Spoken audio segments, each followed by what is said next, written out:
धरती से करीब 39,000 फीट ऊपर एक प्लेन में अचानक से कुछ गड़बड़ी हो गई। प्लेन तेजी से नीचे की ओर गिरने लगा। सभी यात्रियों में हड़कंप मच गई। कुछ ही मिनटों में यह प्लेन 39,000 फीट से 10,000 फीट के एल्टीट्यूड पर आ गया। आखिर क्या हुआ था इस प्लेन के साथ? क्या ये प्लेन अपने आप नीचे गिर रहा था या फिर इसे नीचे गिराया जा रहा था? आइए सब कुछ समझते हैं विस्तार से आज के इस वीडियो में।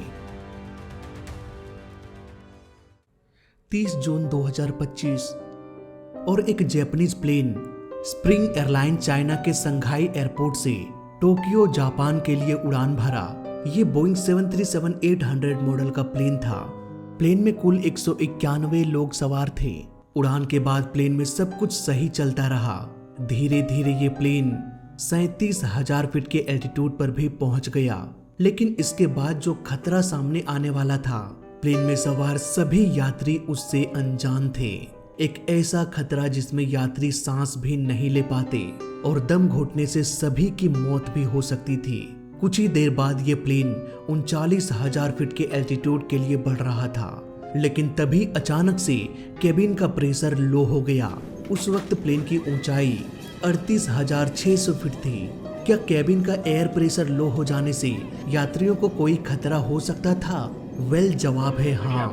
आगे की कहानी समझने के लिए हमें एयर प्रेशर की थोड़ी समझ होनी चाहिए। हम जैसे जैसे धरती से ऊपर उठते हैं, हवा का दबाव कम होने लगता है और लगभग 10,000 फीट के एल्टीट्यूड तक इंसान आराम से सांस ले सकता है। लेकिन जैसे ही एल्टीट्यूड को बढ़ाकर 10 से 15,000 फीट के एल्टीट्यूड में अगर हम जाते हैं तो सांस लेने में थोड़ी दिक्कत होने लगेगी। 15,000 फीट से अगर और ऊपर हम जाते हैं, सपोज 20 या 30,000 फीट पर, तो इस एल्टीट्यूड में एयर प्रेशर इतना कम हो जाता है कि इंसान सांस भी नहीं ले सकता। इसलिए कमर्शियल प्लेन्स में ब्लीड एयर की भी फैसिलिटी मौजूद होती है। इसका काम होता है इंजन से एयर को सक करना और उस एयर के एक छोटे से हिस्से को फिल्टर करके प्लेन के केबिन तक पहुंचाना, ताकि कम एयर प्रेशर में भी यात्री सांस ले सके। प्लेन के केबिन और कॉकपिट में बिल्कुल वैसा ही एयर प्रेशर मेंटेन किया जाता है जैसे कि धरती पर होता है, जबकि बाहर का एयर प्रेशर बहुत कम होता है।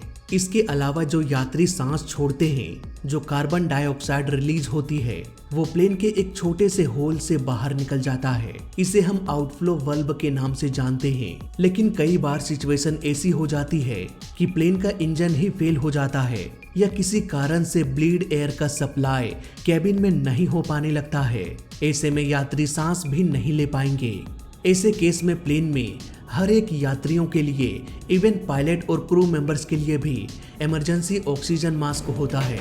जैसे ही केबिन में एयर प्रेशर की प्रॉब्लम होगी, ऑक्सीजन मास्क ऑटोमेटिकली ड्रॉप हो जाएगा। इस ऑक्सीजन मास्क के जरिए यात्री कुछ मिनटों के लिए, ऑलमोस्ट 15 से 20 मिनटों के लिए सांस ले सकते हैं। इतनी ही देर के लिए ऑक्सीजन होती है। अब आपके मन में ये सवाल आ रहा होगा कि यार भाई, फ्लाइट तो घंटों की होती है, 15-20 मिनटों के इमरजेंसी ऑक्सीजन से क्या होगा? तो देखो, मुझे लगता है कि इतना ऑक्सीजन काफी होता है यात्रियों की जान बचाने के लिए। लेकिन कैसे? इसे समझने के लिए हम वापस आते हैं अपनी कहानी पर। प्लेन 39,000 फीट के एल्टीट्यूड पर पहुंचने वाला था। तभी केबिन का एयर प्रेशर लो हो गया। पायलट ने रूल्स को फॉलो किया। उन्हें पता था कि केबिन में एयर प्रेशर लो हो चुका है, यात्रियों को सांस लेने में प्रॉब्लम होगी और जो इमरजेंसी ऑक्सीजन मास्क है वो लगभग 15 मिनट तक चलेगी। इट मीन्स यहाँ पर पायलट को 15 मिनटों के अंदर ही प्लेन को ऑलमोस्ट 10,000 फीट के एल्टीट्यूड पर लाना था, ताकि यात्री बिना ऑक्सीजन मास्क के भी सांस ले सके, क्योंकि इस एल्टीट्यूड में एयर प्रेशर ग्राउंड के जैसे ही होता है। पायलट ने बिल्कुल ऐसा ही किया। उन्होंने 10 मिनट के अंदर ही प्लेन को 10,500 फीट के एल्टीट्यूड पर ले आया, ताकि इमरजेंसी ऑक्सीजन खत्म होने से पहले प्लेन सेफ एल्टीट्यूड पर पहुंच जाए। दोनों पायलट को पता था कि वो क्या कर रहे हैं, लेकिन इन 10 मिनटों के दौरान पैसेंजर्स काफी पैनिक हो गए। ये 10 मिनट यात्रियों को मौत के करीब ले गया। उन्हें ऐसा लगने लगा कि वो तेजी से नीचे गिर रहे हैं। कई यात्रियों ने अपने घर वालों को आखिरी गुड नाइट मैसेज भी कर दिया, क्योंकि उन्हें यकीन हो चुका था कि उनकी मौत निश्चित है। एक यात्री ने अपने बैंक अकाउंट का पिन भी दे दिया ताकि वो उसके अकाउंट से पैसे निकाल सके। मे बी चाइना में डेथ के बाद बैंक से पैसे निकालने में प्रॉब्लम होती होगी। इस पैनिक सिचुएशन में एटलीस्ट केबिन क्रू को समझदार होना चाहिए था। उन्हें समझना चाहिए था कि ये सब चल क्या रहा है, लेकिन वो भी डर के मारे चिल्ला रहे थे मानो कुछ मिनटों में वो भी मरने वाले हो। पर रियलिटी में दोस्तों यहाँ ऐसा कुछ था ही नहीं। सिंपल सा फंडा है, हाई एल्टीट्यूड में सांस लेने में प्रॉब्लम हो रही है, एयर प्रेशर लो हो चुका है, तो 10-15 मिनट के अंदर प्लेन को एक ऐसे एल्टीट्यूड पर ले आओ जहां पर यात्री बिना ऑक्सीजन मास्क के सांस ले सके, खुली हवा में। बस इतनी ही तो कहानी है, लेकिन मे बी केबिन क्रू इस सिचुएशन को समझ नहीं पाया। अब यहाँ पर मैं ये नहीं कह रहा हूँ कि डरना गलत है, पर एक पायलट होने के नाते दोनों पायलट ने अपना काम बखूबी किया, लेकिन एक केबिन क्रू होने के नाते उन्हें सिचुएशन को समझना चाहिए था, यात्रियों को हिम्मत देनी चाहिए थी।